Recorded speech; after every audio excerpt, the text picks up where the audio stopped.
Okay, welcome to the Dixie Cryptid YouTube channel. But we have had trouble with tornadoes and technical issues with getting Matt Moneymaker in the studio with us, but we have him today.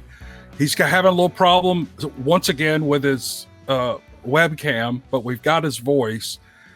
And I'm not going to talk about the reason we're trying to get Matt Moneymaker to talk anymore. I'm talked about it till I'm blue in the face. We're just going to jump right into this. Matt, welcome, and thank you for spending time with us. Well, you're quite welcome. I'm happy to be here. All right, I'm going to throw out the first couple of questions. And for the audience, we're going to ask a few tough questions. We're not going to ask any outlandish questions, but Matt, I saw a recording of you on a TV show. It must have been 10 years ago, where you were describing one of your experiences with a Bigfoot in Ohio. Would you mind taking 5 minutes and telling us about that experience? It's funny. I've told that story so many times, and sometimes I look back at all the times that I've told the story and wondered whether or not the version I gave was too long before you actually get to the actual encounter situation. But the background is important in that it was in Ohio. This was in the mid 90s. I had gotten there in 1992, and I went out there so I could go to law school in Akron. And the reason I chose that area is because Eastern Ohio was becoming renowned for all the Bigfoot encounters that were happening in like the 80s and early 90s.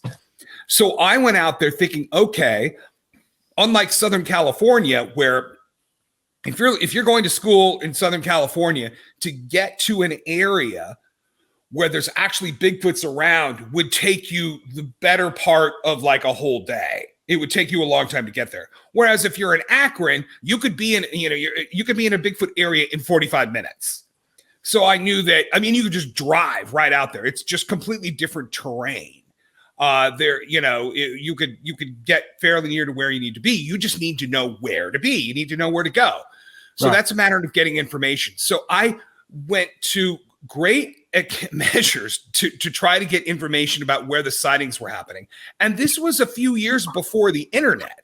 So all you could really do is kind of network with the other Bigfoot researchers, of which there were out there at the time. There were some kind of well-known ones, at least for the Bigfoot scene. There was Don Keating, and there was a lady named Barbara Belinovich, and a few others. And they were all and Robert Morgan, of course, and they were mentioned in an article that was on the cover of the Wall Street Journal at one point, like in the human interest column on the left. It's a little narrow column, but they always have kind of popular stories. One of which was about all the Bigfoot activity in Eastern Ohio. At one point, and my dad showed me the article, and I was like, my God, that's amazing, because they were talking about how many witnesses and how many researchers, and the researchers had sightings. So I'm like, yeah, there really must be something going on there if there was all that activity. So anyway, I went out there, and to get sightings and reports, I talked to the researchers, but then I started putting little classified ads in these farmer newspapers. And so every town, like Alliance and East Liverpool, all those little towns kind of like between, if you were to draw a line straight down from Cleveland, pretty much everything between there to the east towards Pittsburgh, there would be all these little newspapers around, and you could put classifieds in there for really cheap. So I put a classified ad that just said, "Have you seen a Bigfoot?" And then my phone number underneath. And I could have that ad running every single Sunday for the whole summer, every Sunday for $25. Oh, $25. So I put ads in all sorts of little newspapers all over the place. And I started getting calls from farmers, because I knew one thing about farmers and those little newspapers is, in those communities, the farmers, they read every single little classified ad. They read them all, because there's other farmers selling farm equipment. And people are getting rid of stuff. So they all pay attention to the classifieds in their town. And so I got a lot of calls back from farmers.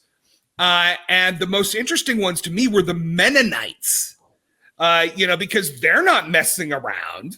If they're telling you that there's a Bigfoot stealing turkeys from them, then there was a Bigfoot stealing turkeys from them. Yeah. And so this kind of led me to meeting some people, and especially some younger people who'd be like out walking around the neighborhood at night and seen young ones up in the trees, and that I'd gotten calls from the same area about howls and face-to-face encounters. So anyway, it took a whole lot of like steadily narrowing down the area of where some were going to be.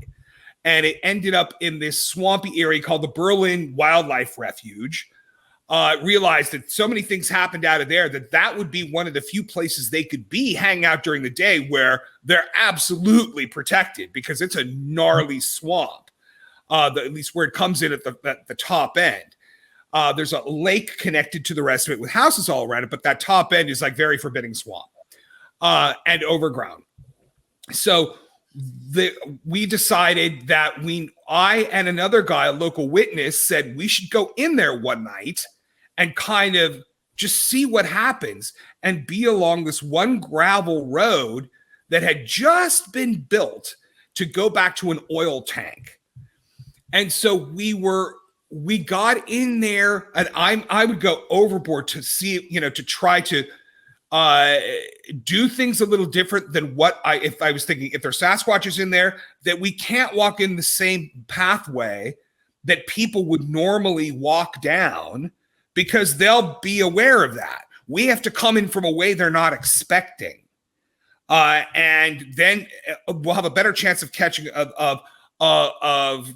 off guard if we don't come down kind of the noisy path that everybody else does and get the car too close. So we parked way far away and walked in and got in there at about midnight. And it was a lot of sitting and waiting for a long time. And then at about 2:30 a.m., and I remember there was scattered clouds passing in front of this quarter moon. The other guy was separated about 60 feet away from me, down a bend down in the road a little bit, this very overgrown gravel road. I mean, grown over on a top. You could drive a car underneath it, but it made like a canopy, so it was dark. Right. And he was off to the side in kind of a dark pocket, maybe 10 feet off the side of the road. And I was behind a mound down by the oil tanks. And what we thought is the Sasquatches, what we assumed it would be one, would come walking up out of the swamp areas and would pass by us. And if it did, and it just went by us, then we would know that's a place to set up a surveillance camera, kind of a self-contained night vision thing that's going to catch this same one walking by each night that it goes out on its rounds. So that was the plan. But what happened was that it wasn't just one, it was two of them. And they came walking from this gravel road was kind of wound through the woods before it got to the oil tank. They actually came down along the opposite direction on this gravel road. And the first thing that happened was the guy was saying, "Hey, I'm hearing voices." He was telling me this on a walkie-talkie. "I'm hearing voices. It sounds like people coming down the road." And immediately I was just so mad, because what I thought was this local guy who was out there with me had told his friends where we were going and where we were going to be. And here they are kind of drunk and wandering down the trail, and they're going to meet up and say, "Hey, you see Bigfoot?" So I'm just like, oh, I can't believe it. They just screwed this up. And then I'm waiting and waiting, and nothing happens. And I finally said on walkie-talkie, I said, "Hey, Brian, what happened? Where'd they go?" And he says, "I don't know." I mean, he was trying to whisper, because this wasn't where he heard them, wasn't terribly far away from me. So he was whispering, and he said, "I don't know. They just stopped."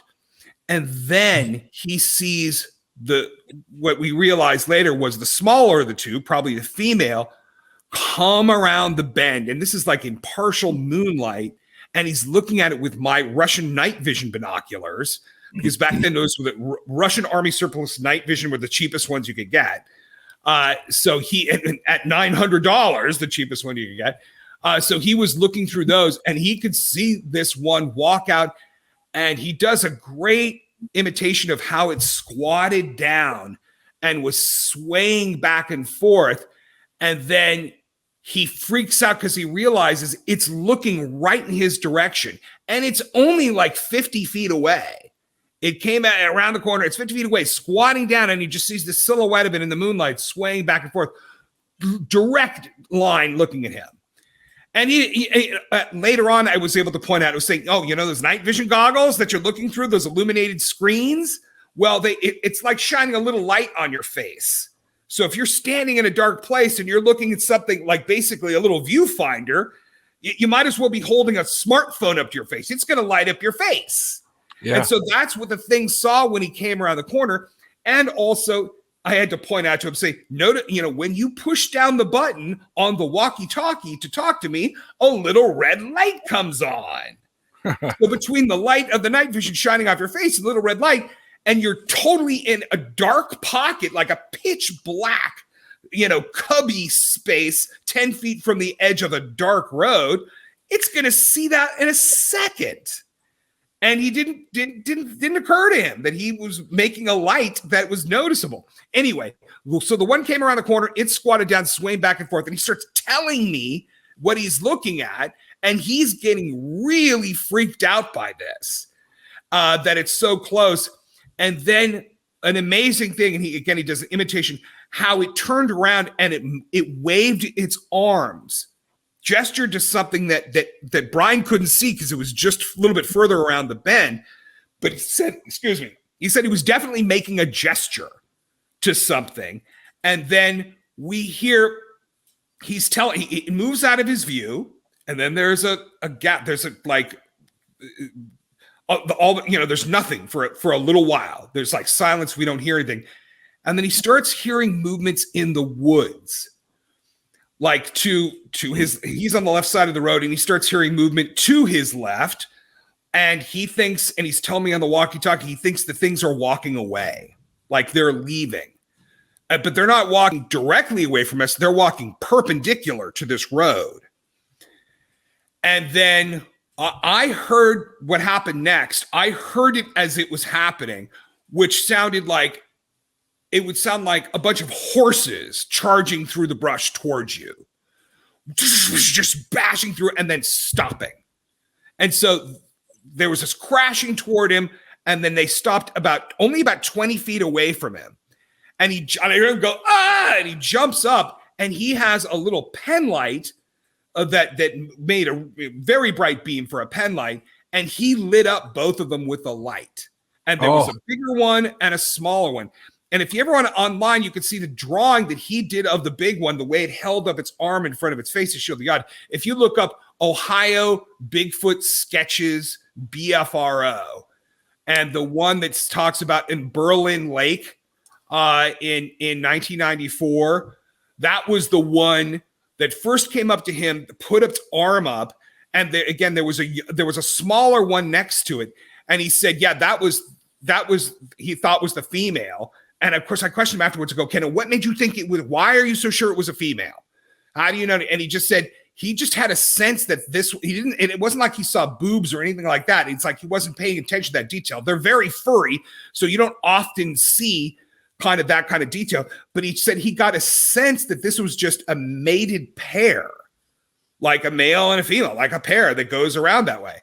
And he's probably right. That was the sense he got. Anyway, so after he's shining a light on them, and he walks back over to me. Again, I'm maybe another 50, 60 feet away from him. And he walks over and he says, they're right over there. What do you want to do? And I'm like, and I said, okay, well, we were trying to find the spot to set up cameras. I think we found the spot. So we don't want them to bail. So let's just, collect up all our stuff. And because the surveillance camera that we had, we didn't bring it with us because it was such a big, bulky package back then. I mean, it's amazing the technological leap. I mean, back then, a night vision scope hooked up to a camcorder in those years was like a bazooka. And so you had to have a waterproof box for it. It had a big scope in front of a big camcorder on what's called a bayonet mount. I mean, it was a big thing, like a big telescope. That's how much space it took. So you just not walking around with that in a backpack.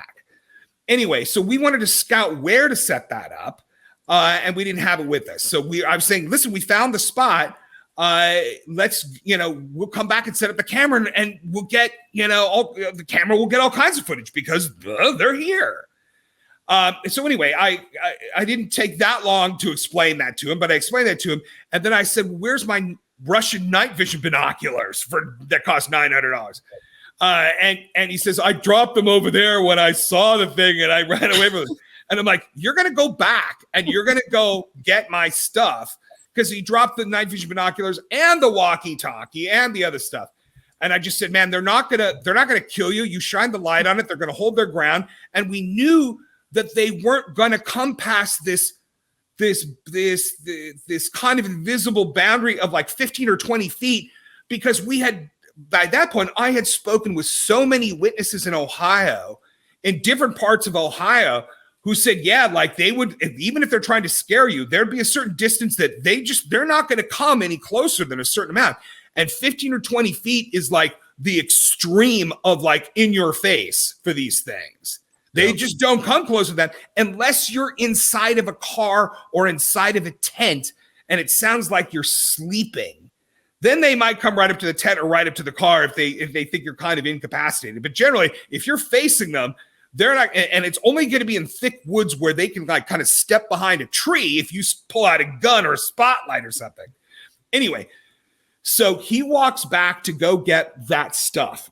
And as he's walking in that direction, I hear coming in my direction something big walking through the woods as if it's circling behind me. So in other words, it was the bigger of the two ones that he saw.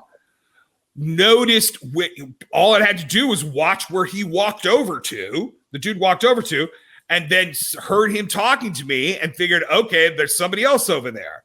So it walked in the trees behind me, and the dude walks away, and he's basically gets out of view in this direction, and then behind me out steps. It was, I mean, from measurements, we realized that it was probably 8 feet or more tall. Comes out and starts growling at me. And this is, again, about 15 or 20 feet away. And I knew what it was. Of course, that's what we were there to get. And I think the immediate feeling I had was, the immediate impression it was just the way it was growling. I thought to myself, I felt sorry for it. I mean, there was a tinge of, my God, this thing feels so vulnerable. This thing, just because it wasn't a ferocious growl. It would be, I remember in my head, it was like an old man who like catches you in his backyard and you're not supposed to be there. And just this raspy, and it was this warbly, raspy growl. So it was going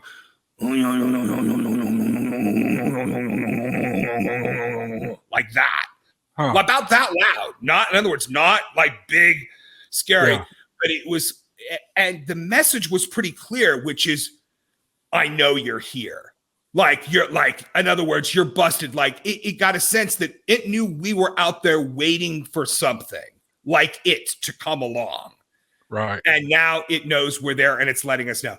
And so I was reacting in that way because I'm like, oh man, it's there. It's right there. And so I started talking toward it, saying, okay, listen, we're leaving. We're picking up. Look, we're picking up the stuff. We're leaving. We're going. Knowing it doesn't understand what I'm saying, but maybe from the gestures and the fact that I'm talking to it, that I realize it's intelligent. And then I walked down the road back the way we came in. And, you know, the other guy, and this was back, had to pass the point that the things had charged the other guy. And he was standing there, and we both walked out through the darkness. And that was the scariest part, because we're walking at one point through, basically the trees are so, canopy is so overgrown the road that it was like a pitch black tunnel. And the only way we knew we were walking the right direction is we had to feel the ruts in the gravel with our feet, with the ridges and stuff, to know that we were going the right direction. And so that was scary because we couldn't see any. I mean, if we were turned around, we were just looking into pitch black darkness. So we had to walk while making our own noise in the gravel, while trying to listen to hear if there's anything else walking through the gravel behind us going crunch, crunch, crunch, crunch. So we didn't hear that. We know, okay, they're probably not following us. And then I got out to the road, and I had one of the first from Radio Shack, had one of the first mobile phones that you would hook up into your car. Not like the phones we have today, but like these. Anyway, one of the first mobile phones. And I called her on that phone to tell her what just happened. And I was so overjoyed. And then it turns out later that technology of phone was very easy to pick up with a scanner back in the mid 90s. And so I heard the next day, somebody called me and said he heard about my sighting before I had told anybody except my wife, because some dude had heard it with a scanner, my phone call. Oh, man. And that's how small of a world it was out there among these kind of electronics people who I was, dealing with a lot. They knew who I was. And then they knew where I was. And I had told her on the phone exactly where I was. Oh. So it turns out a couple of guys came back to that same spot within the next 2 weeks. But I was going back almost every night after that incident, bringing this camera, this big clunky camera system, setting it up, trying infrared lights. And I think it was because of the infrared light that we were using, which was not what you would call a covert infrared. It was Israeli glass, like about a 6-inch disc of black glass that the Israeli army would use on their spotlights. But if you aim it right directly at you, you definitely see a red glow. Right. And so really good covert filters nowadays. You look at it with a naked human eye and you can't see any light at all. That doesn't glow red. So I think that probably the glowing red, we didn't know whether or not that, what they might do. Would they avoid that? Or would that make them curious and they'd walk in front of it and want to check it out? But they never walked in front of it. But there was a microphone running in it and you could hear things walking up behind the box, which we set up down at the base of the tree. We could hear something. At one point, something walked up and then whacked the box with a stick,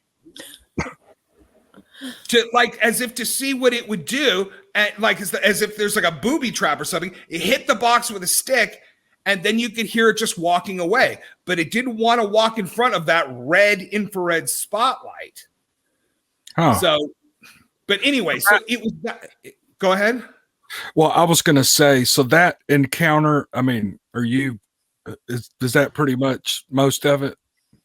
That is. And that's what set me. It was right after that I started the BFRO, because I knew that, okay, they're definitely real.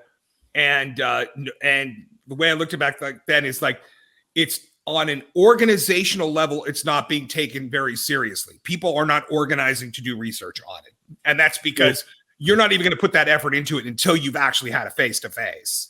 So your encounter launched the idea for the BFRO, and I'm going to read, this is Neoma's question. When you started the BFRO, what was your goal? Looking back, do you feel like you've accomplished it? Absolutely, because the original goal, now there's many goals, right? There's a lot of elements to what the BFRO does.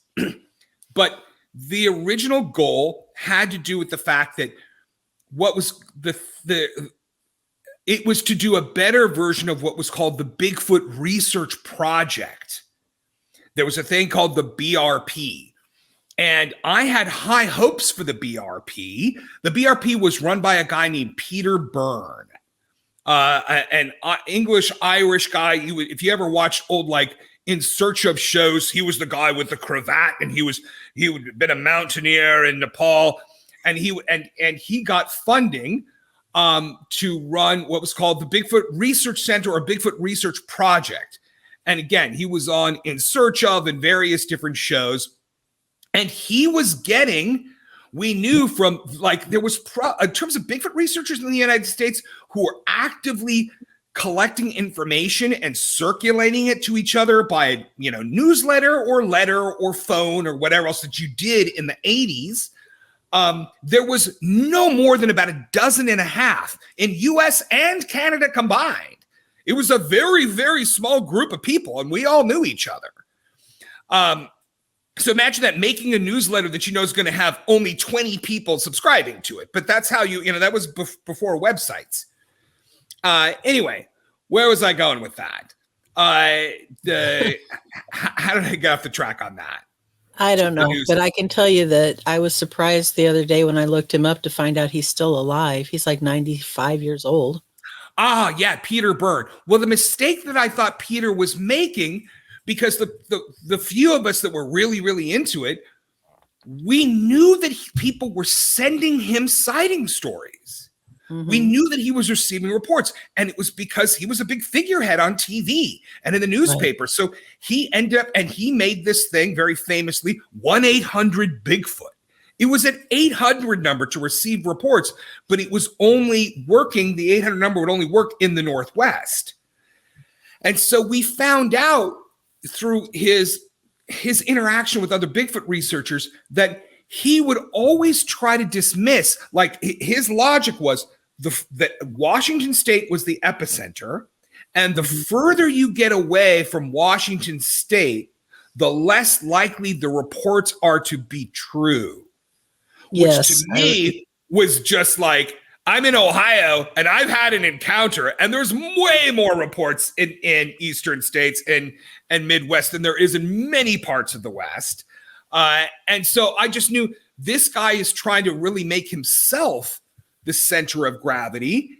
And God forbid that his sponsor, who like works in Massachusetts and vacations in Vermont, God forbid that guy were to find out that there's Bigfoots in Massachusetts and Vermont.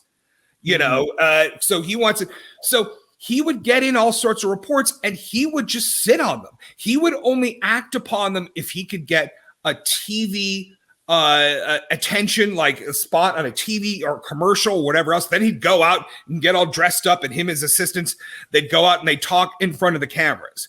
But we got to know his assistant, and we found out the guy never camped out overnight anywhere. And of course, by that point, we were going out at night. And it's like, yeah, if you're not willing to camp out overnight, then you're not doing Bigfoot research. So the fact that he wouldn't do it showed us that all he's doing is he's waiting, which he had said to his assistants many times. He's assuming that a truck is eventually going to hit one, and there's going to be a dead Bigfoot on the side of the road, and people will know 1-800-Bigfoot. They'll call him. He'll come by, collect the body, and then he could put his foot on it, showing that he's the hero who captured the monster. That was his plan. And it was very, very passive. But we thought it was really bad that there was these researchers in different parts of the country who really wanted to know about the sightings and encounters that were happening in their own state. And because nobody knew anywhere else to tell them, they'd end up going to Peter Byrne. If anywhere, he'd put him in a drawer, like in a file cabinet, and then nobody would ever else would find out. Right. So the idea of the BFRO was, no, we want people to send the reports to us so that we can circulate them among the local Bigfoot researchers in those areas. Otherwise, they're going to waste. Yeah. And the people who send them in are often want to talk to a researcher locally, and they shouldn't be dismissed as not credible just because they live in Georgia or Kentucky or Mississippi or Florida or all these places that are far away from the stereotypical Bigfoot country that people always think of when that word comes up. Yeah. And so we succeeded in, and still do, we're the place where people send them, and the reports become available to hundreds of Bigfoot researchers who can pick and choose if they like them. So sending them to the BFRO, it makes it so it's the least likely that they're just going to be put in a file in a cabinet and forgotten about. No, they're available. Anybody who wants to look them up if you're in the group. And again, there's over 500 people in the group that can look those up. So we achieved what we set out to do. People send in reports that send them in for research purposes to researchers, and we make them available to researchers. And if the researchers are real confident about a given report, then they post it. And we've gotten nearly 75,000 reports sent to us, because the report numbers I'm posting nowadays are like 74803, etc. That number represents the number of reports we've received since the mid-90s when we started the website. Right. We've only posted between 5,000 and 6,000, and which means there's about 70,000 people out there whose reports we've never posted, or they were contacted maybe, but we never posted the report, or they just weren't contacted. So I think that's the foundation for why a lot of people probably feel a little dismissed by us or feel like disregarded because we didn't get back to them. But that's a consequence of receiving such a large stream of information. You simply don't have enough people to get back to them. We're going to get to that in a second. Now, I have one more for Matt, just to set the stage, because we're into the BFRO now, and then we'll go off into other directions. But if just briefly, Matt, if you will explain to someone who has an encounter or a sighting and they want to report it to the BFRO, take us through that. Do they hit the website and type in a report and send that to the website? Do they call someone? Can you tell us how that goes? Yes. Our thing is that we've always wanted reports that were written by the witness themselves, and a witness that is making themselves available to be questioned or visited afterwards. Okay.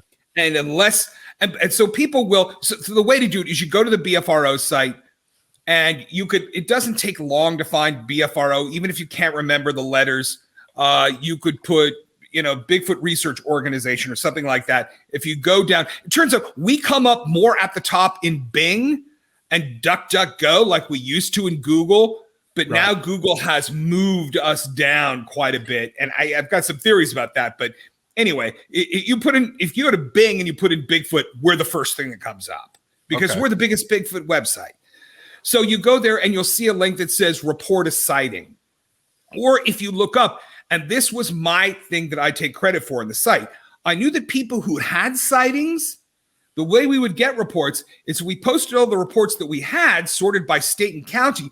And if they read the report and at the bottom, they would read reports from their area. And if at the bottom of the report, there was a link that said, if you have a report, please submit it here. And that's what brought us all the reports, is the link at the bottom of the ones that I knew people would look up first if they had their own sighting. That's the first thing they want to do. I wonder if anybody else has seen one. Let's look it up online. And so that's what got us all these reports. And so it opens up to a form. And it's really important not to just let people just tell you a story free form.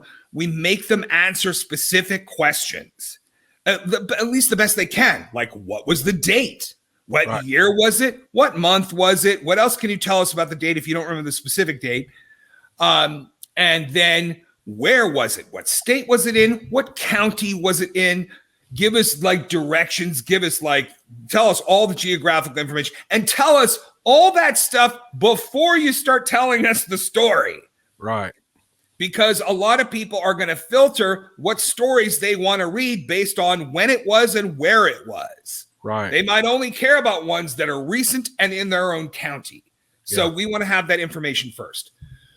And then they have the big field there to type in their thing. And a lot of people have been frustrated over the course of time because the window, the form for writing in the information will time out after about a half an hour.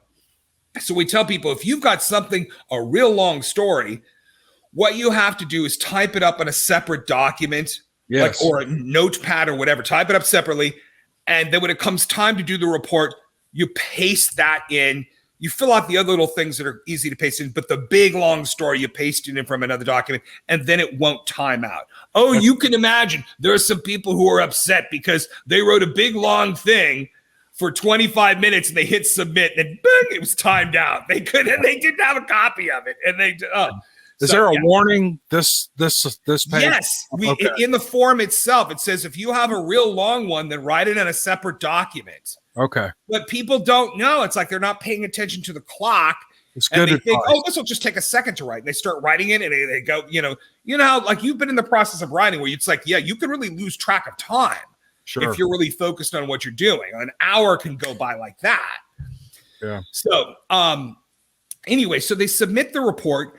It goes into the BFRO's database, which is called the flats.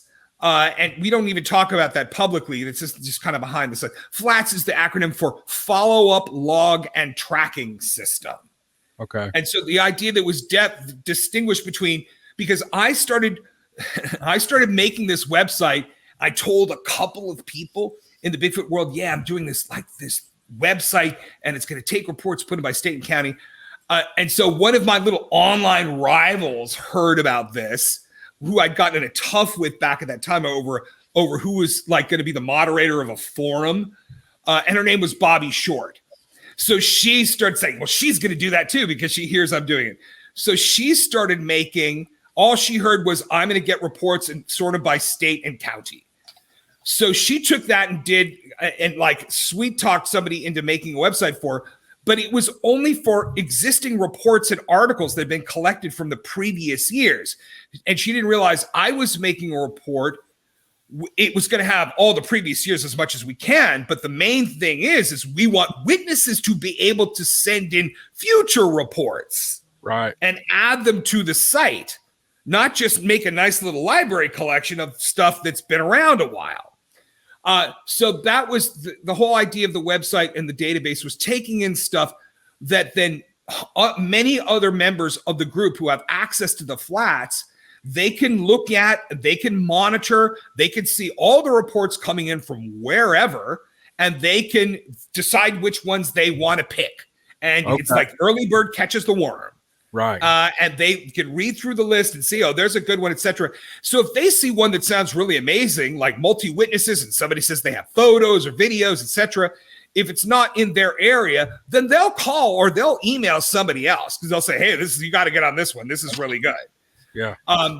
And so people look at those inside reports, they pick the ones they want, and then they do their own investigation. And a lot of times people are just like, witnesses, they'll be tickled if they get a call from a researcher who wants to talk about it, and they'll really, the fact that they're taken seriously, they really like that, and a good credible witness. And if the investigator wants to go visit them and check out the situation, they really like that too. And so they'll be happy about that, even if the report doesn't actually get posted. And it might not get posted, not because I don't want it to, but the investigators have so much discretion about whether or not they want to post a report. Like, so they could just think like, okay, well, this report is at a place that researcher wants to go back to every week, and he doesn't want anybody else knowing about it. Right. So he's not going to post it for that reason. Or sometimes the witness will say, you know what, I really don't want this posted publicly. So there could be many different reasons why a report that gets investigated doesn't get posted. Okay. But it's in there. And some people, if their report doesn't get posted, then they're mad, especially after somebody came to check them out, because they're thinking that they might think that the investigator didn't believe them, and they'll say they didn't hear from the investigator again. Sometimes I find those accusations, though, not credible, because if an investigator contacts you, then you've got his contact number, and you can always contact that person and say, hey, this is a report ever going to get posted? It's like, you don't have to complain on a message board saying, oh, this and this happened, and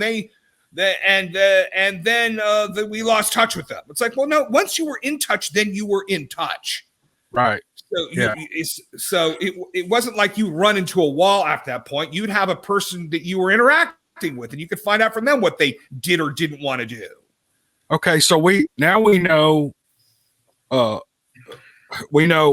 everybody who heard that should know how to go to the BFRO website, submit a report, and know what to expect. You may or may not be contacted. There are 75,000 reports. 5,000 of those have been posted on the website. I can't work the numbers on that. So there's a less than 10% of the reports you get actually get posted on the website. But when I forgot what I was going to ask. I spent so much time recapping that I forgot what I was going to ask. Anyway, Neoma, why don't you take us through exactly what it takes to become a BFRO investigator? Well, in the past, there wasn't a high hurdle, because not that many people were into it. And what we saw through the 90s, as the internet, as more and more people started getting online, because you imagine in the mid 90s and early 90s, the only people who had computers and that were connected to this new thing called the internet were just total computer nerds. And then as those years went along, the internet was just computer nerds and their friends, because you had to have a computer nerd tell you how to, where to go to have a computer built for you. Because you'd have to pick the specifications, the RAM, and you'd get this special thing called a CD-ROM drive. That was a big deal. And so you had to have a computer built.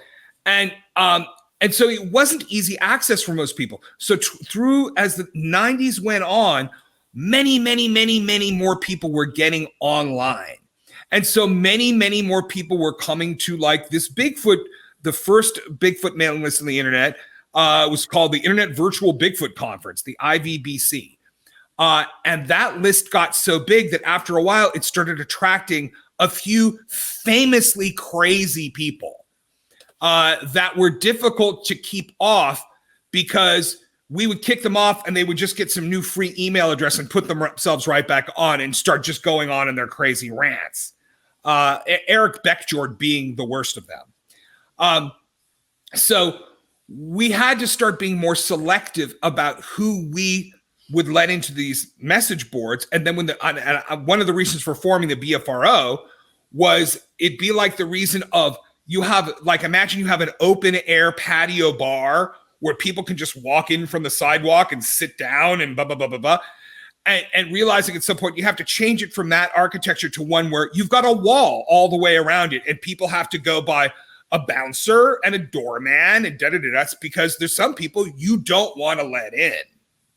So you can't just let them self-subscribe to your big forum and your data, your information with contact information. No, you just can't put that out there. So that was another reason for the BFRO. We had to put up some barriers. Right. And then it was okay, we're getting such a flood of information. It's if in the early days, we're anybody who's not crazy and wants to check out these reports and sounds like they can write a decent sounding email, then go for it, because we've got nothing to lose. We've got all these reports, and I think people appreciate getting some kind of contact. Yeah. And that was an area where really the reports were either the stories that were coming in were either legit or they were just obviously jokes. And it became more and more common for people to write very long, elaborate fictional stories. Those came in more and more and more and more, but in the early days, those weren't around that much. So but we had kids trying to fool us. So we didn't have very high standards for who we brought in. Then what happened is when we started going out in the field, we found out, especially went through a period where there was all these conflicts within this group of people, most of which came in from just people we encountered on the internet and we were dealing with by email, never met them in person.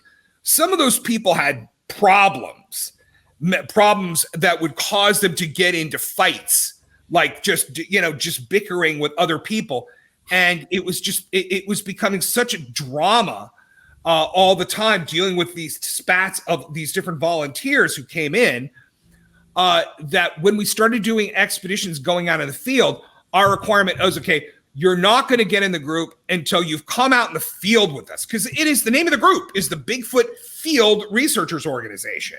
Right. So we want people who can know how to go camping. We want people going field because it's a little bit of a different mentality. People who are just armchair researchers who are trying to be glorified for their research work. No, field people are different. They don't need to be glorified for anything. They're really into being in the field and out with the animals. So it's different mindset. Right. Which is not to say that what you guys do is just that you're only seeing glorification. But in those days with Bigfooters, yeah, there was a different culture between the armchair people and the field people. So we would have people come out with us in the field, and the idea was if you were to hang with the rest of the group for 4 days and camping with them, by the end of the 4 days, the other people there would know, okay, who'd be a good addition to the group or who would not be a good addition to the group, and who's going to embarrass the hell out of us if we ever let them just go talk to witnesses.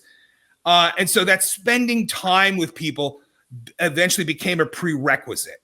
So, and it isn't necessarily mean only on a paid expedition or whatever else. The BFRO people do all kinds of trips all throughout the year that are not advertised. And the people who come on the trips are invited on the trips are the ones that they met through the paid ones. But the paid ones, people really, really appreciate that we offer those because it offers a way for people to kind of cheaply, like get their toe wet.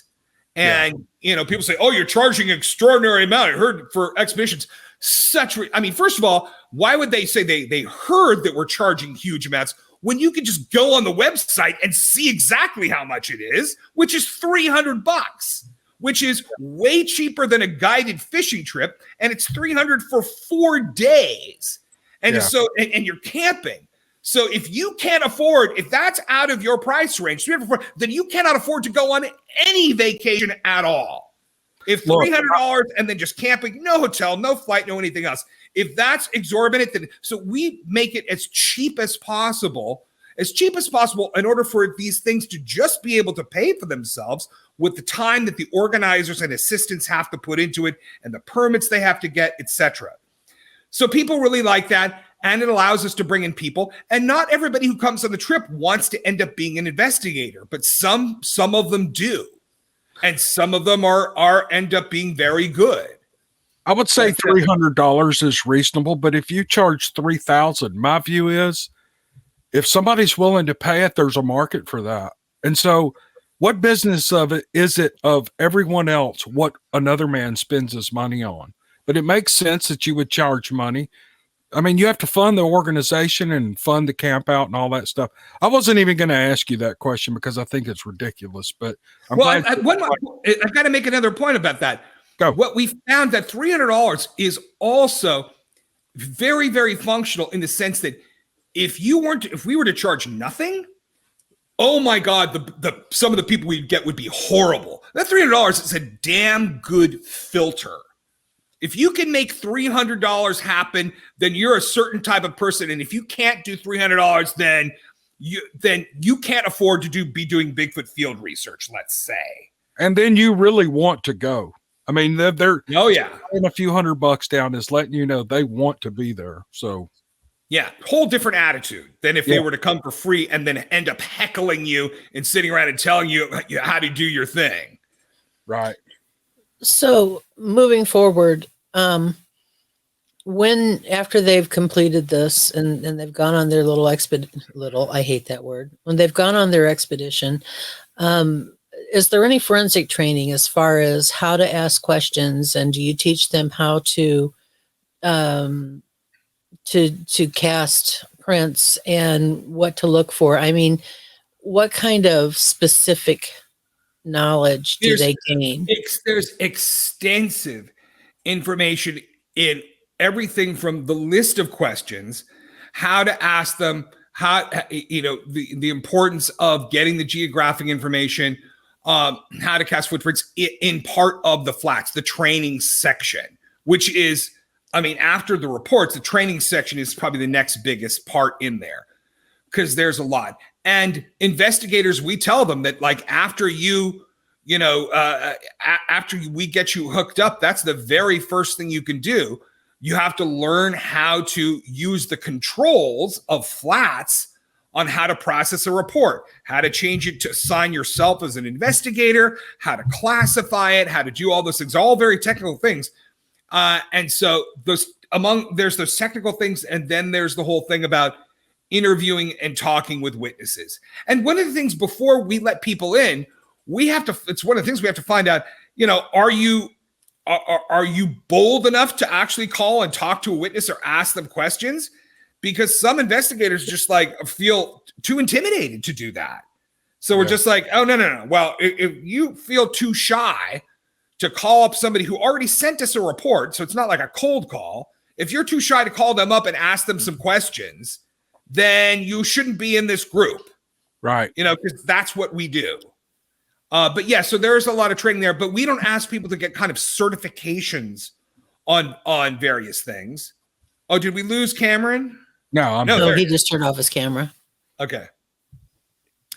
Yeah, so there's a lot of it's online training there, and we let them decide to read as much of it as we can, and we're able to see how much of it they took in based on what they say in their investigator notes.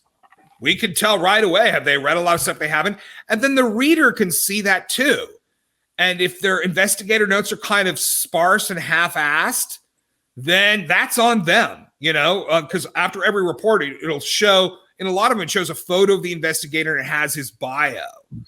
And so part of the point of that is so that the other investigators in the group can't say, oh, this other guy, the way he writes up his report, he's making us all look bad. It's like, no, people understand different investigators do things differently. And some are a little bit more thorough than others. Some are more thorough than me, but that's fine. At least the main thing is the person's story.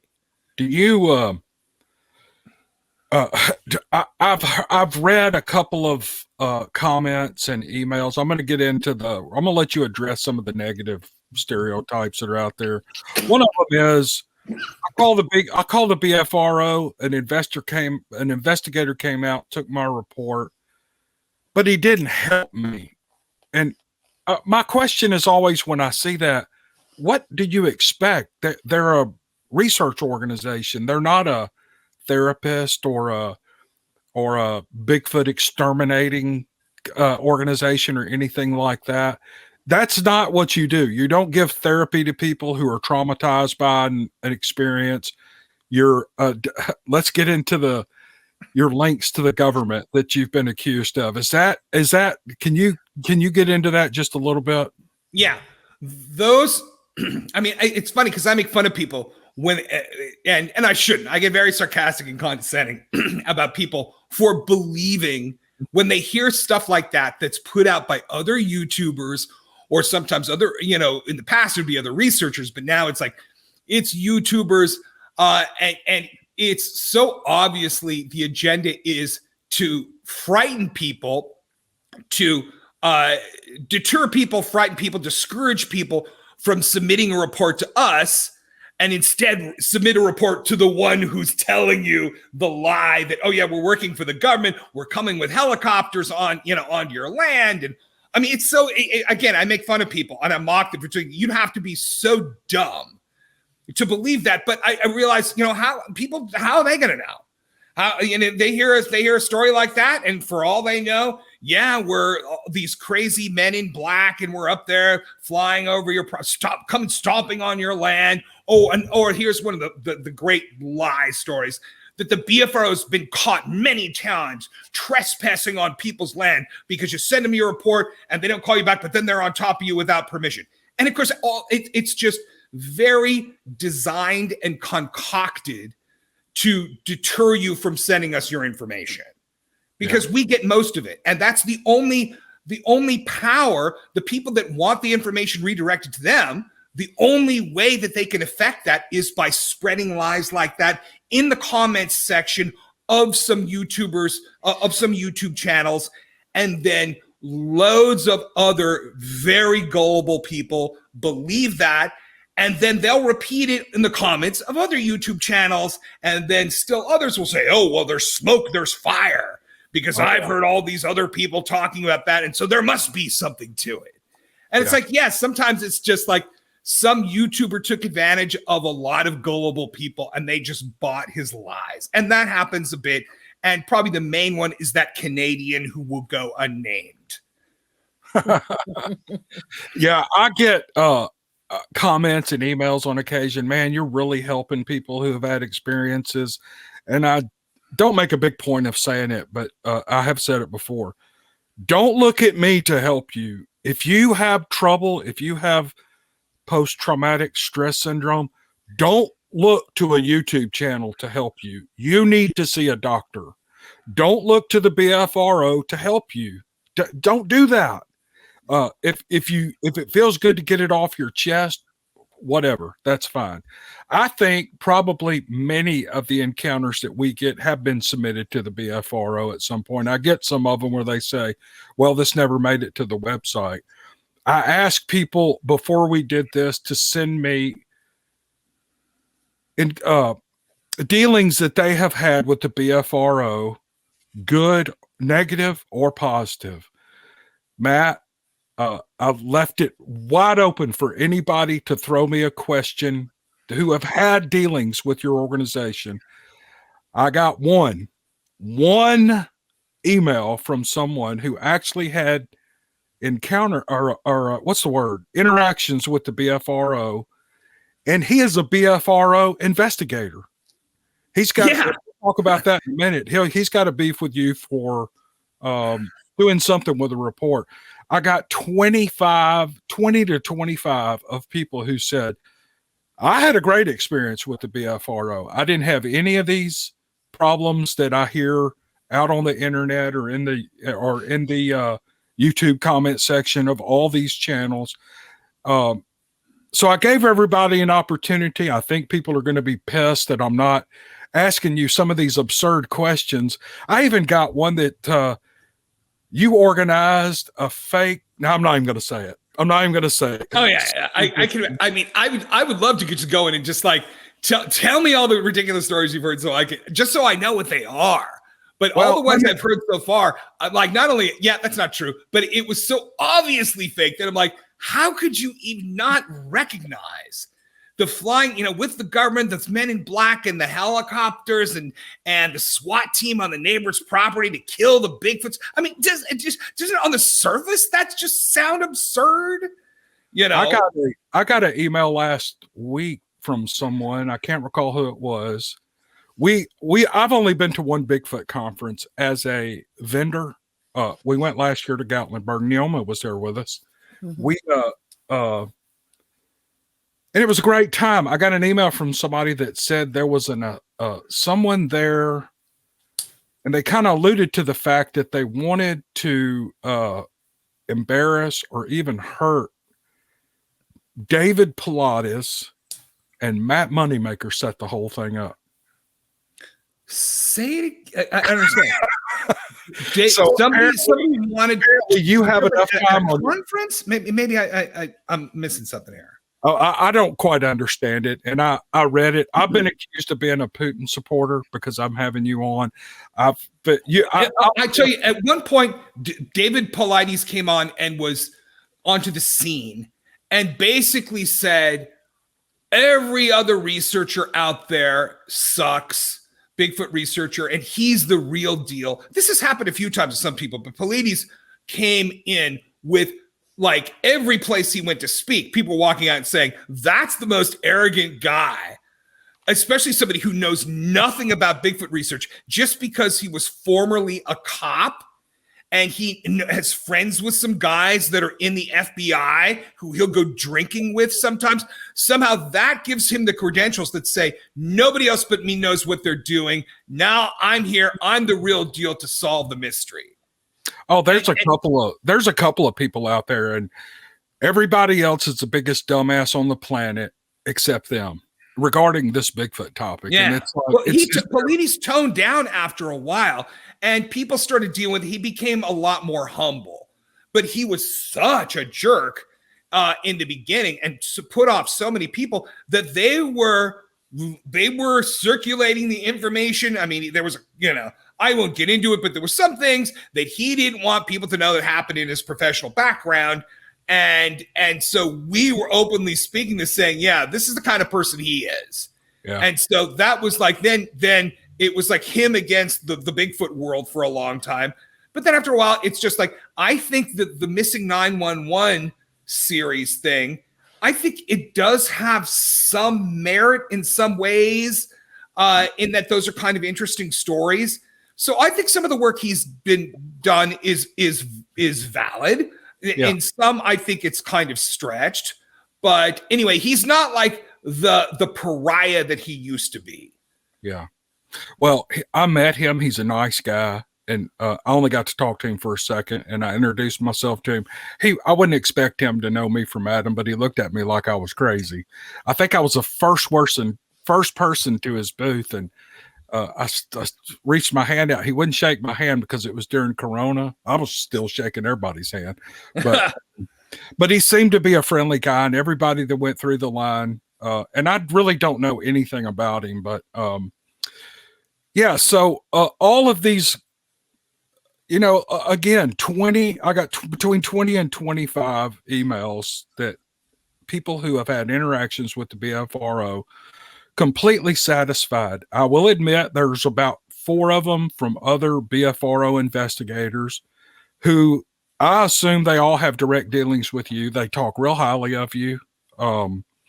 But we do have this one. We have one, and you and I talked about, I'm going to have him on a podcast in a week or two, who he claims that you personally changed an encounter. Now, you and I talked about this the other day, and you explained it to me, and it made sense. But do you want to, first, I want to ask, why did you even publish that encounter in the first place? And looking back, I realized I should have declined it, like I do even a lot of reports from that particular investigator. There was just somebody, I said, this is just so over the top. The particular investigator, I'll say his name, is Carter Bouchard.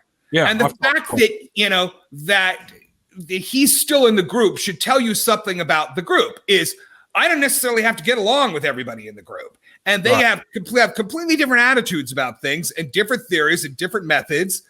But he hasn't broken any rules, and having different ideas about things, different theories and different approaches is not a crime in our group, because nobody does anything exactly the same way. So he's openly critical of some things that he says I've done. I think he's kind of exaggerated and distorted a little bit. In other words, he said, I changed a report. Yeah, I changed a report, but somehow that got out, and the comments that you got back is he changes reports. Like as if I do that all the time, or have done it several. We'll figure we've done over 5,000 reports, and I edited one because it just, in my opinion, and Cam, you and I talked, and you've had to do this yourself, you were doing a favor when you edited somebody, a lady who sounded completely crazy. You were doing her a favor. Well, the lady whose report I edited, I only took out the portions where she's going into she says in the report itself that she's got psychological problems, right? Which is just, and then she goes on and talking about basically a whole like bizarre dream sequence, and then her kind of cosmic origination theories, and just all sorts of stuff that don't relate to the observations of the animal. And then Carter goes on to be, and the reason Carter was pumping this stuff out is he wanted to write a book targeted to the woo market. Like anything sounding paranormalish, he really had to dig in the BFRO database and find ones that mention stuff like that, because hardly any of them do. Not many. And people say, oh, we're keeping people from the internet, the paranormal stuff. No, we just don't get that stuff. We don't get stuff unless it's in the category of paranormal elements that we consider to be quite normal for these things. Like glowing eyes, like zapping, like some levels of mind speak. Things, there are things, there's definitely some paranormalish things that happen around these things. But that's a whole different, it's different than what a lot of people kind of come up with. Yeah. Anyway, so Carter had to really dig to find reports that had kind of bizarre elements to them, and then collect those and put those in a book that's targeted to a specific woo market. And he wanted me to post reports like that and then have his long commentaries on the bottom, which would then turn into an advertisement for his book, which he went on kind of a podcast tour promoting. So anytime you see Carter Bouchard on a podcast talking about Bigfoot stuff, he gets on there by saying he's got the truth to tell you about the BFRO and how they change reports because I changed one of his, and I think I reduced his like long kind of irrelevant commentary on maybe some other ones. But I was kind of he was trying to use the website to help promote a book. And I was thinking, I'm kind of the final editor, and I had to just take out the things of saying, this is just going so off the rails that I'm going to shorten it down a little bit to make it like a regular report as opposed to a chapter in a woo book. Right. And he didn't like that. And so he made noise about it. But again, that's not breaking the rules. I mean, people would expect that I'd say, okay, and we just had enough of it. We kicked him out. No, we don't. Even that we don't kick people out for. He told me he hasn't submitted a report in a couple of years anyway. I think he's. Yeah, because the last ones he get is I got a couple of him still sitting in the queue. Like he was putting reports into the publishing queue from 1970. Like not reports sent to us in 70, but reports that we received from the 90s or onward. But incidents that happened in the 70s that allegedly had some kind of woo or UFO connection. And it's just like, you know what? It's like, if that's the only thing you can work on usefully in our database. I mean, we don't like reports from people who said they were happened in 1970 when they were 8 years old. Yeah. Just like that's not kind of the first priority here, because we get reports of things that happened the week before. Yeah, you want current reports, and that keeps the topic moving, and that keeps your research fresh, I'm guessing. Yeah. And so stuff that's like earlier than like 1985, you're not too many researchers, they might kind of look at it if it's an area from where they're at, but they're not going to go check out a location because of a report from 1970, because the area is probably different now. Yeah. Well, Carter's a good guy, and you guys are still obviously friends, and I'm sure what you're saying here is probably what you said right to him. So there's no big war going on here. Don't anyone think that this is that these two guys are butting heads, because I've talked to Carter. Carter says, I like Matt. Matt's a good guy. He lives, eats, and sleeps Bigfoot. And they just had a disagreement on a theory. And apparently that theory is not something that the BFRO looks at as valid. Meaning, and I don't even know what encompasses the woo stuff. I'm just not that vexed in all of this terminology. But it would be like, I don't know. Let's just say, it's not that we're trying to keep out stuff that has observations of the paranormal. Right. If they're legit, we totally want that. Anything that definitely relates to them. But what happens is people write stories that are fiction, and they try to check off all the boxes. They try to mention every single element somewhere in the story that they've ever heard related to Bigfoots. It's got a terrible smell and glowing red eyes. And then it whistled. And then a high-pitched, blood-curdling scream. And just like all of the keywords. And then they'll throw in, and there's a portal that they saw. And so they'll try throw. So those are the reports I'm talking about, where it's a grocery list long report of everything thrown together. We can spot that as fiction. And so those are the only ones. But yeah, we'd love it if people spot legitimate. People see orbs, for example. Anything out of the ordinary, we definitely want to know that. But we want to post reports rather than fiction stories. So because people are going to go out in the field, and they don't want to go in a goose chase. So it's what we do is not for entertainment. What we do is to help direct people to the right areas. Right. And so it's a different emphasis. My podcast and your website have similarities in that we take reports. I don't care if they're fiction or not, because I'm not going to make that judgment. If it's a good story, I'm going to read it. And I tell people there's no way for me to know.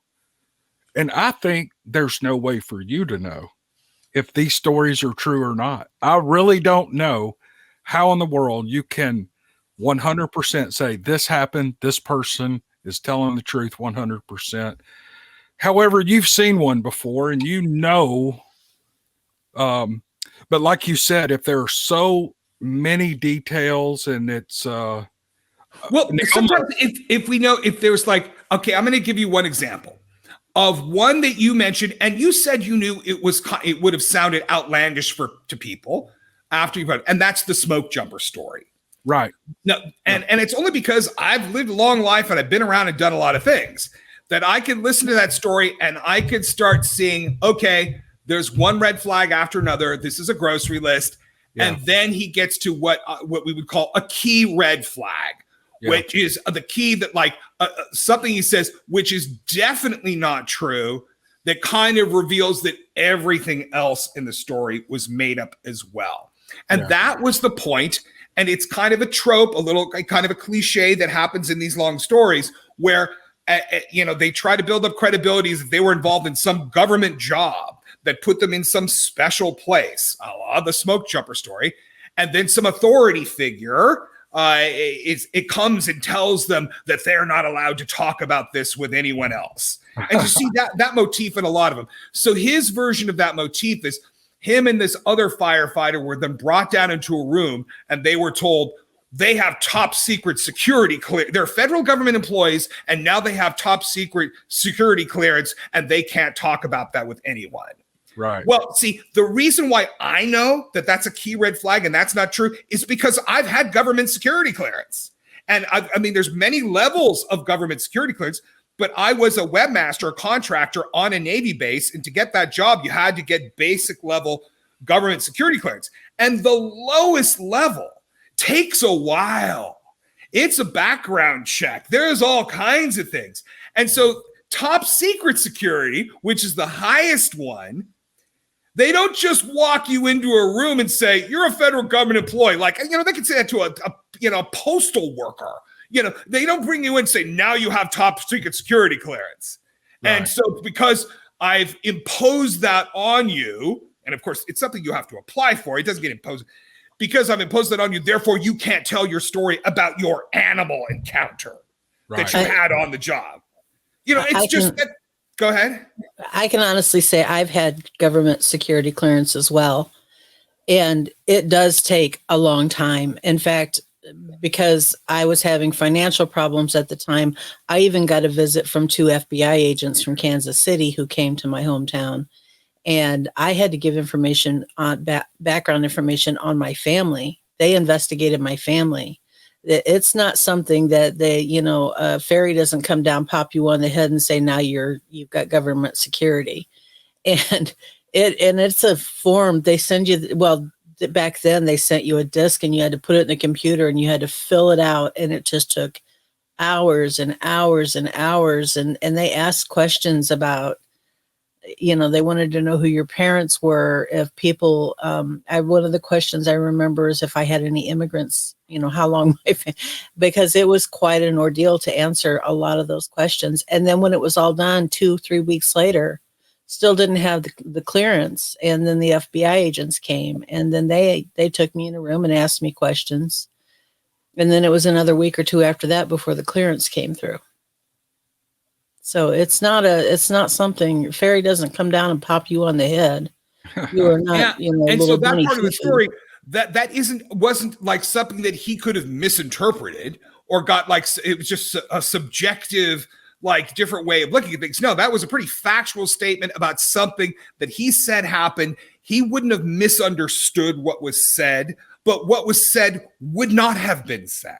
It would never happen. And nobody would even pretend, like pull a joke on somebody on the job to do that. And yet that kind of, the authority figure tells us not to say something, is a cliche that ends up in so many of the stories. I work for the government and they told me not to talk. Or I had my incident and then a sheriff came to the door the next day and said, what you saw last night was a bear. And that's the story. Like as if a sheriff is going to come and tell you to like, oh, you better not talk about that or else what? You're going to go to jail because you said you saw a Bigfoot. I mean, so from having done this now since the mid-90s, we've seen every trick in the book 100 times.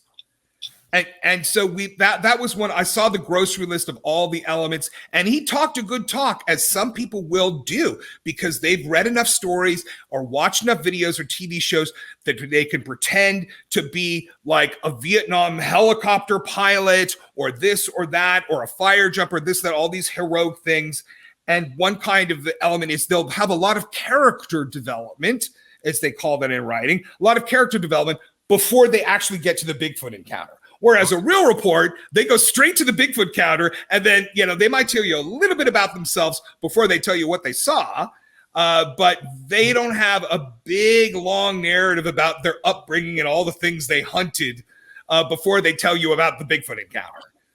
Neoma and I, we edit our stories we polish them up. We don't change the stories, but we try to make them flow and give the listener a good experience. And this has nothing to do with any story I've read up until now, but we laugh about those where there's like 5 paragraphs of, well, let me give you some background, and there's paragraphs of the encounter, and it's like they're just writing to us to tell them about themselves, really, is what. Yes. And so and people, let's talk about the one thing your Idaho guy, just one little snippet from his email is, some people get a little clingy, is one thing he said. And I understand that because, I don't want to sound unappreciative or anything, but there sometimes people, I'm just here on YouTube. You're just running the Bfro. We're living our lives just like anybody else.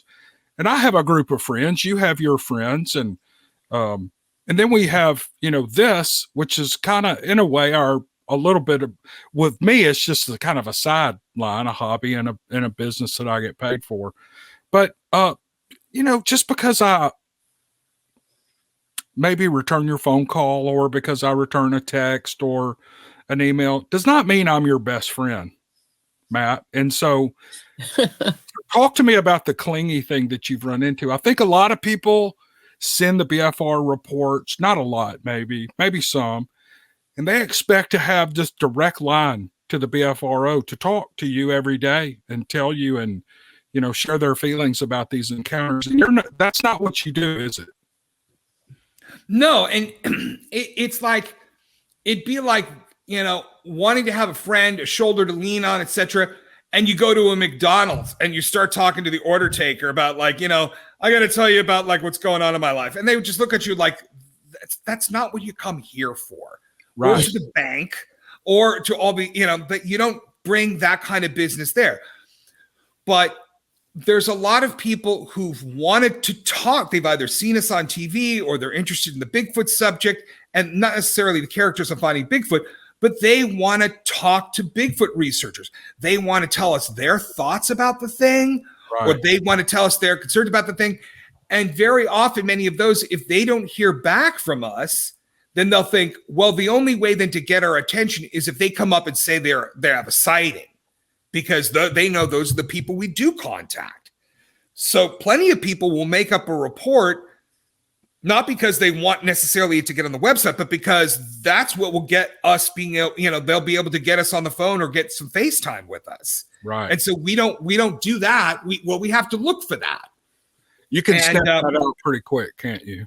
Yeah. And just, there's a lot of lonely people out there. Yeah.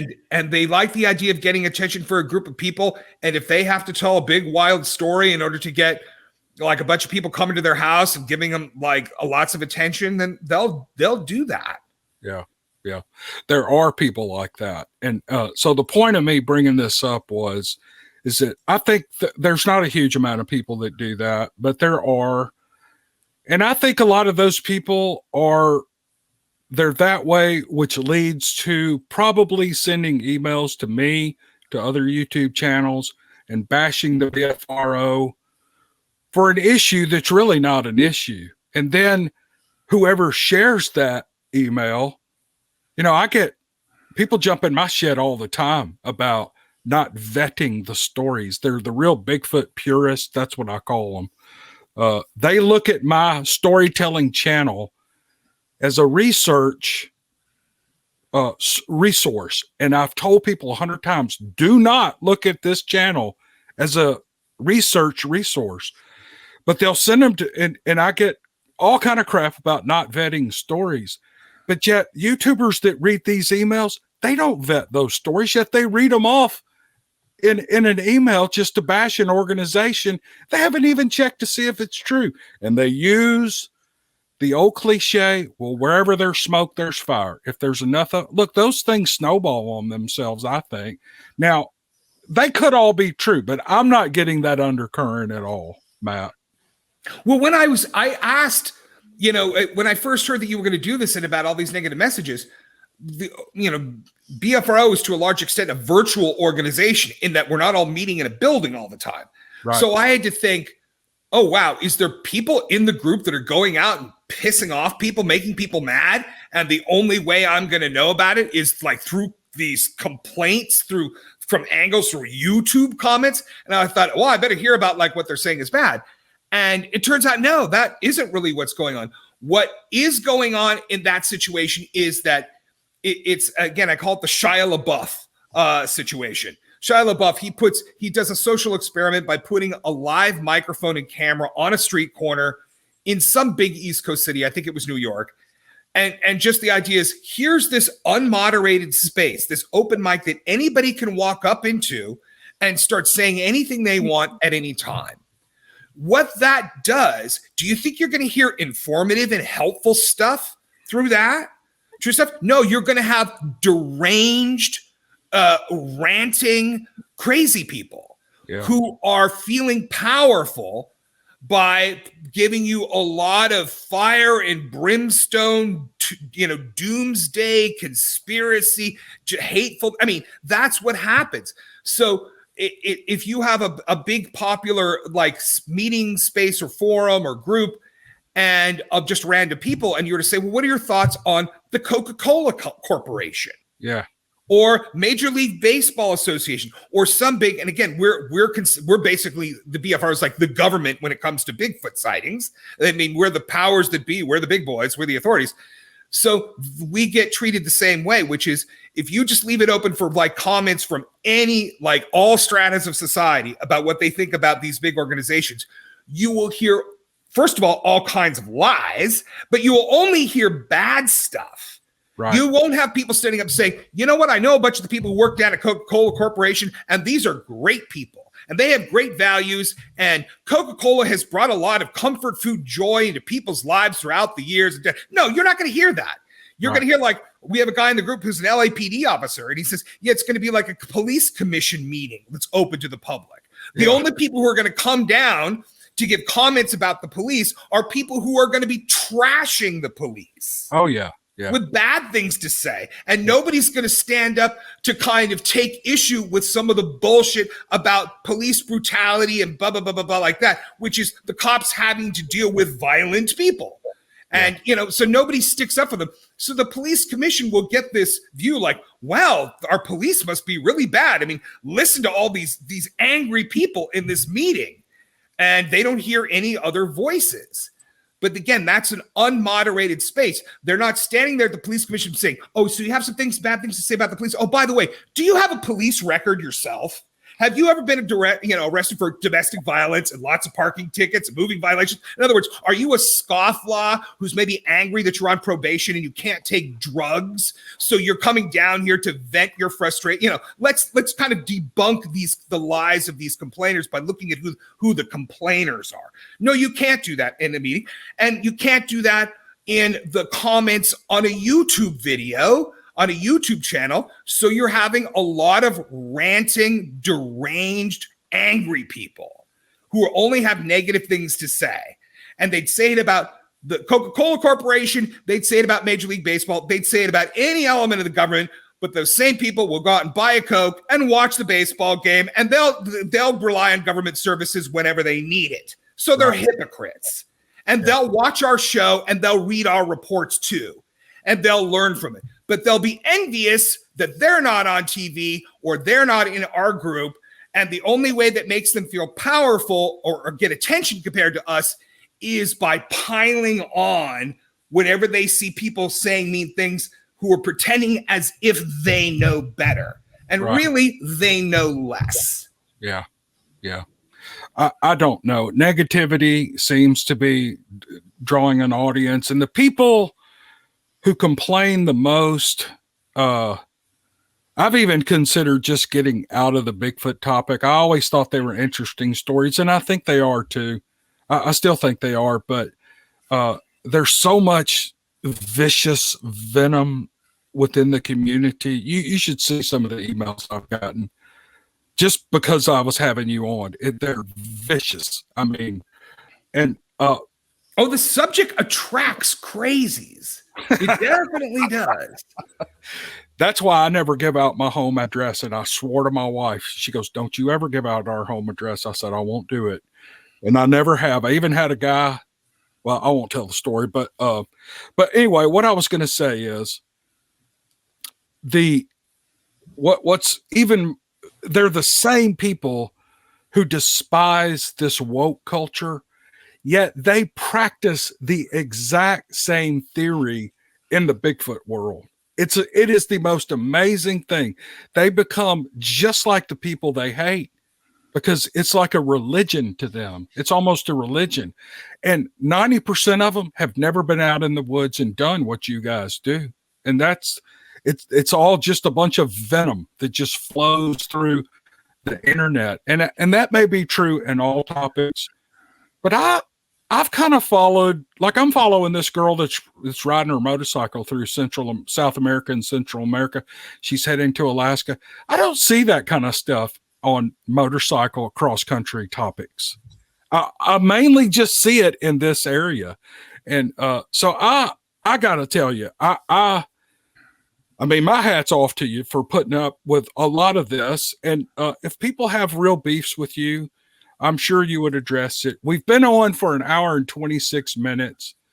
Do you have just 10 more minutes for us, Matt? Yeah, sure. And again, I could address every single one of those bogus stories. I know, but yeah, I mean, there's some that just like they're too silly to even dignify. Well, I wanted to take 10 minutes, and Neoma, I'm sorry you've been kind of kicked to the side here. Matt, you're long-winded, dude. You can talk, and I didn't. But what I wanted to ask you about is the big elephant in the room. It may not be, and you and I talked about it the other day, but there's a lot of people out there who might want to hear about the Hanobia story. And when you told it to me the other day, I was just laughing my head off. But it's been blown up into this huge thing where you guys are actually the source for kill teams going up, getting up locations for kill teams going in and actually killing Bigfoot. So tell us what you know about the Hanobia story. Well, again, I'd love to hear the kind of fiction that, I mean, you're touching upon like the points, the plot lines of, I guess, this fiction version that's come out regarding it. But and I don't want to insult you with these questions, but not at all. That's just one of many where people have, and I obviously know a lot about that Hanobia situation. I mean, if you've ever heard about Hanobia, I mean, it's going to sound very vain to say that, but you heard about Bigfoot stuff around Hanobia because of me. I'm the one who put that place on the map. I'm the one who started talking about what was going on there at the Humphrey residence. And that's who was involved. So the reason the fake stories came out later is one of these Humphrey brothers who got himself talking on like chat rooms and forums. He eventually got roped into being on the show Killing Bigfoot, where it was guys in Louisiana, and their whole thing is they're going to go out and kill. I mean, it was a spinoff, literally a spinoff of our own show, right. And it was on our own network. And at one time when I started talking online, trying to tell the real story about like what happened in Hanobia, and I got a call from our network and said that, and at that point they said, "Listen, we were posting some negative things about somebody on another show," and I was like, "What are you talking about?" Because I didn't know what they were talking about. They said, "Oh, you were talking about a story of this place called Hanobia," and I'm like, "What? Hanobia?" And they said, "Yeah, you're talking about the people one of our cast members on this other show was one of the people you're talking about. And I was like, do you mean you have one of the Humphrey brothers on a TV show? Oh, yeah. Oh, that's right. I was like, oh, my God. And so I just went off. I wrote the longest email to Animal Planet saying how disgusting it is to have such a relentless poacher, because that's what this was, a family of poachers down outside of that town, outside of Honobia. And they were, it didn't figure it out until a few years later that because of the way there was a deer migration path that went through there, and because of the way the fences were built, all of these deer that were migrating from this one huge wildlife management area, they'd be funneled down and following the creeks, and they'd end up along this property line with this big high fence that was designed to keep them out. And for them to keep moving south, they had to pass right in front of the house and walk down the driveway of these poachers. So they would literally sit on the porch and shoot deer from the porch that were trying to pass through. And they killed so many deer. And they would cut them up, and they would have outdoor freezers, and they were eating deer. When our guys went down there to meet them, they offered them venison burritos. So these were big consumers, and they would shoot baby deer too. They'd shoot everything. Yeah. So and so this is a place, there's deer pieces all around. There's deer blood all over the place. And the Bigfoots depend upon the deer. And so the Bigfoots were really coming around this property trying to get in. Like, first of all, took all the deer parts out of the freezer, and then they start trying to peel off the window. I mean, so this progressively it was obvious that these Bigfoots were coming at these people because these people were killing all the deer. And so our guys went down there, and they saw the red glowing eyes like on the other side of the road. And it was just crazy because these guys were just like freaking out, hearing a sound, swinging around with an AK-47 and shooting off into the woods. And our guys were like after a while, it didn't take very long. They're asking them what happened. And the guys we sent down there were older. One guy, one dude who's an airline pilot brought his father, who was in his 70s. And another guy was a military intelligence guy, but these were like middle-aged dudes that we sent down. And this family, the poachers, were like in their 30s. And so first of all, they were pissed off talking to me on the phone saying, why did you send a bunch of old guys down? I thought you were sending some guys who are going to come down to take care of the problem. And I told them, I said, listen, we've sent some guys down and help try to figure out what the problem is. Yeah. And of course, once we figured out what the problem is, what they were there, which is you're killing all the deer and the Bigfoots are mad.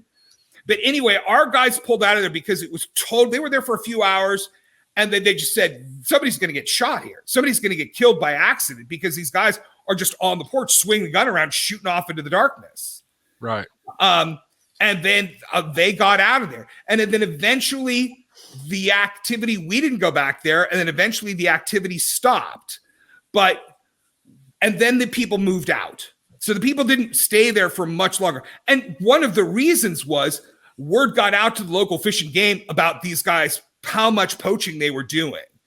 So they had Fish and Wildlife rolling in front of their house quite a bit. And that scared them because believe it or not, man, I've been all over this country. I mean, you can believe that part, but what you do have to believe, and you guys probably know, there's some rural corners of this country that are so poor that people they're poaching deer as that's like part of their food supply.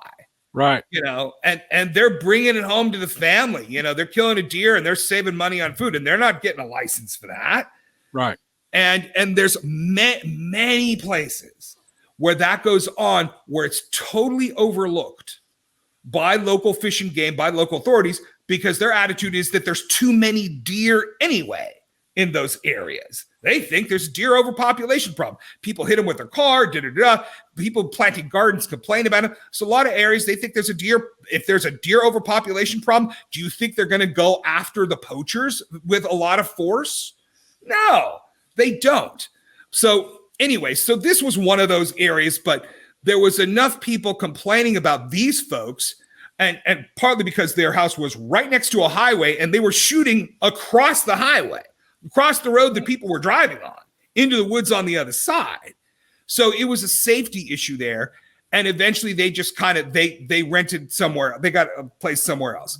But one of the Humphrey boys ended up on this show. And when I went to tell the real story about what happened in Zenobia, and mentioned the fact that these were relentless poachers, bucks, fawns, and doe. I mean, bucks, does, and fawns, like any kind of deer they were killing. They thought that was mean, but our people saw it. They watched it happen. And so, you know what? You just got to own it if you're a poacher. And so they made up one guy made up a story to kind of dramatize it. But if you want to get the detail, the play-by-play of if you were to pick up the book, The Locals, which you've heard about, a Bigfoot book written by a guy named Tom Powell. It's kind of a well-known Bigfoot book. It's nonfiction. It's a research book, but it's called The Locals. There's one whole chapter in that book that's just with the emails, about all the emails going back and forth about the first information from Zenobia and then the way it all developed. And it was chronicled very well there from at the time. Right. And just like how I'm writing email talking about, I'm on the phone talking to our people about what's going on there, and there's gunshots going off in the background. And I'm like, was that a gunshot I heard right behind you? And they're like, yeah, these guys are shooting into the woods. Oh, man. And so, yeah, it was crazy. But it doesn't surprise me that one of these guys had turned it into some kind of a bigger story. Oh, yeah, we had kill teams come down there and kind of get the Bigfoots. Yeah, right. These were the killers. Right. We try to photograph them and videotape them. We're not into killing them. Right. Actually, it sounds to me like at first they were mad because you weren't a kill team. Yeah, that's what it was. They thought we were sending guys down who were going to come and kill the Bigfoots. Yeah, that's true. That was their hope and their fantasy, and it didn't work out that way. Well, we're at an hour and a half, and we've taken up so much of your day. Are there any, Neoma? Do you have any questions? I kind of kicked you to the side. Are you worried that if you ask a question that I'm going to go off for an hour? I can have short answers too. Well, there is one question that I did want to ask. I'm just curious. We've mentioned it a couple of times in passing. Do you feel like the show Finding Bigfoot had any kind of impact on the integrity of the BFRO, one way or the other? Either way. I mean, the effect of the show. It's hard to overstate how much of an effect it had in terms of making people aware of the subject and of the group. When people sometimes ask that question, because some people say, oh yeah, that show kind of made a laughing stock or made the worst thing that happened to the subject. It's like, yeah, I mean, these people who don't know anything about, never camped before. They're telling you that, it put a bad light onto the subject. Just nobodies will say that. And so, yeah, our show, it showed people, the town hall meeting, our show more than anything else showed the public how widespread these sightings are and how many witnesses there are in parts of the country that you wouldn't expect. And it talked about, and we presented their behavior, and we went out and showed the rudimentary elements about going out and looking for it. So I would challenge anybody to explain to me how that show did anything bad for the BFRO or for Bigfoot research in general. And I'm sure if I had one of those complainers in front of me and I asked them straight up, they'd be, scratching their head and having to think about it. Well, you didn't, all they'd say is, but you didn't find him. They'd say something dumb like that. And I'd say, well, actually, correct them. We did find them in more than half the episodes. We got close enough to hear them. And boy, does that feel like an accomplishment if you're just working from information and maps, and within a day or two, you can be right on top of them, getting them to howl back or whoop or knock back at you. boy, do you feel pretty good about your ability when you can do that. And again, we got them and found them in more than half those episodes. We just didn't get them on thermal camera, but we knew they were there. Even Renee knew they were there. And so we say, well, they say you never found one. So what do you think? I mean, that wasn't my idea to call it Finding Bigfoot, because it sets up this idea of finding, like you find a penny on the sidewalk and you put it in your pocket. No, you get close to these things or they're not there. You know, and a lot of times you're certainly not going to capture one, which is what really people mean when they say find one. It's like, what the hell do you mean by find? As if it's going to be standing there and you're going to walk up and say, tag, you're it. Yeah. No, it would mean you either, that means in their minds that says you capture one or you kill one or you get one on camera in daylight, like the Patterson footage. Yeah. And that's very difficult to do. But you can get within a day or two, you can hear them. You can get close enough to hear and record their vocalizations. And boy, that's a pretty intense thing when that happens. And we did that quite a bit. So again, I would challenge any of these complainers about like the damage it did to the show, as opposed to how much more awareness it brought to the rest of the world.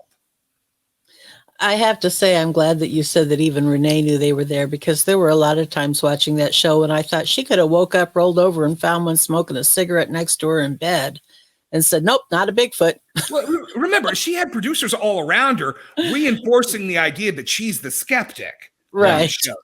With the rest of us didn't have a role to play other than to kind of be ourselves and what we normally do. Mm-hmm. She was the only one who had to portray a particular angle to impress that part of the audience. In other words, the Animal Planet knew there'd be groups. People would be watching this in a group situation, either a family or a bunch of college students or a group situation. And some of them would be skeptics. Mm-hmm. So they wanted to provide a character in the ensemble that would align with those people. And it was a very good idea. It delayed the show for about a year. The show didn't get good. The show was delayed for a year when as Animal Planet really took their sweet time in deciding who they wanted to be that character, because there was a lot of requirements they had for the person. And then even with all those requirements, all the audition tapes, because they wanted me to find the person. And they wanted her to be in the group. They wanted her to be a scientist. They wanted her to have a strong character. There was all these things. So even with that, there's so many people in the group that I came up with about 10 of them that fit the bill. And I thought Renee was the strongest one from the beginning, but they declined her initially. And then I had her, let's just say, I had her redo her look because she looked a little too, basically she was dressed up like, very punky, like Sid Vicious when she did the first, audition tape. And I was like, no. You're going to do your hair like a girl and you're going to do makeup and da-da-da-da-da. And she did that and they loved her. Yeah.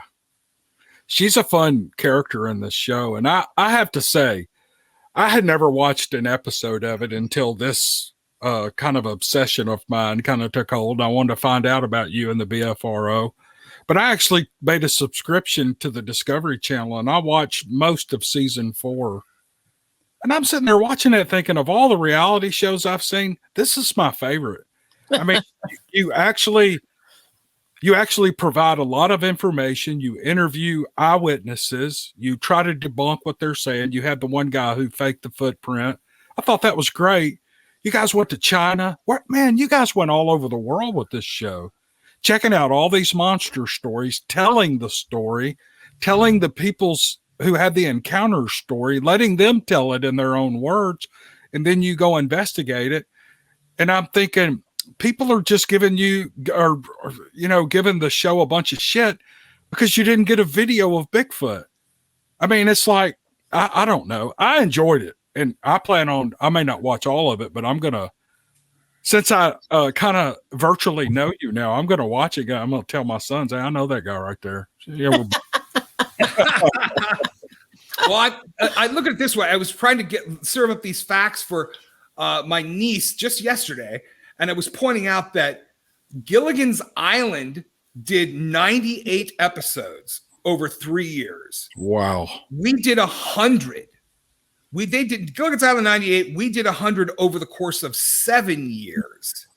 Man. Because but it was considered 10 seasons, even though it was 7 years, because a season in TV language eventually came to mean a batch of episodes. So you might have one batch in spring and one batch in fall that'd be considered 2 different seasons within a year. Anyway, so to total up like that. So again, there's more Finding Bigfoot episodes than Gilligan's Island, and they tend to make the reruns round. I mean, they'll have marathons on Animal Planet all the time.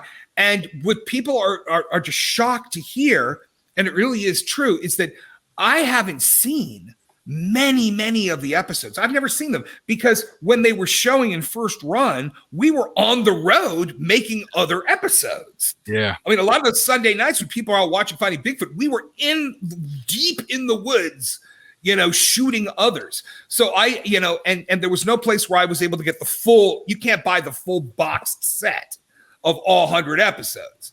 So anyway, I haven't seen them all. And it's sometimes weird if there's a marathon on and I'm not aware of it, to wake up, if I'm taking a nap on a couch, and wake up hearing my own voice on the TV and not even remembering where I was and just watching going, whoa, that's a bizarre thing. I love the show. And one last question. Do the four cast members, do you guys keep in touch and talk, and are you still friends? And yeah, that's so funny because everybody asks that question. Yeah. And I guess I should wonder, I should assume that that's kind of a natural thing to wonder about. But yeah, because we all knew each other before the show. Yeah. It wasn't like some of these other, I should say this, the Mountain Monster guys, they did know each other before the show. Expedition Bigfoot, no, they were just brought together for the show. They didn't have any past history going back. Right. But Cliff and all four of us, I mean, Renee would come on Bigfoot expeditions, and Bobo and Cliff didn't know her because she would go on ones in Washington, and so they hadn't met her. But I knew her for years before we did the show, and I knew Cliff and Bobo for years. Yeah. Knew Bobo the longest. And so, yeah, we were all out in the field doing before we did Finding Bigfoot, we did an episode of Bob Saget's show. He did a travel show going around the country, and we were all in that show, but that was prior to Finding Bigfoot. And the curious thing about him is the fact, he died basically in an accident. When he met with us, this guy was amazingly afraid, enormously afraid of getting in an accident, such that he wouldn't be driven around. He wasn't content to be driven around like in a minivan where he's in the back. He had to have a full motorhome, and somebody would drive the motorhome, and he'd sit in the far back of the motorhome because he was so terrified about getting killed in an accident. Oh, and how does he die? Slips and hits his head. Anyway, so well, I guess going back to your point, yes, we all still talk quite a bit. Good. All right. Well, we're in an hour and 48 minutes. Any parting words? Anything you'd like to tell my small little audience? I would say that the two things, if you want to see the reports, you should come to hopefully you're on Facebook. And if you look up the group, Bfro 1995. And the reason you have to use both the name and the year is because there's fake Bfro groups out there. So you put in Bfro, and they even use our logo. It's like playing whack-a-mole with Facebook to get rid of them. But if you put in Bfro 1995, you'll come to our Facebook group and you'll see posts and notifications about Bigfoot research news. And when we post a new good report, we make a notification of it there, and we have a link to the report on the BFRO website. So yeah, come check us out on Facebook is my main thing here.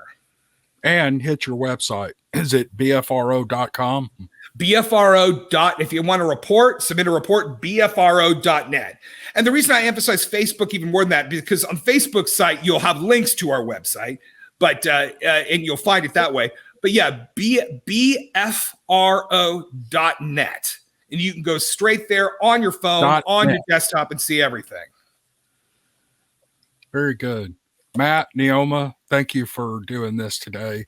I told Matt the other day I consider it a great favor. And here's a guy that started the biggest Bigfoot website in the world and had the probably most popular Bigfoot reality show among all the knockoffs.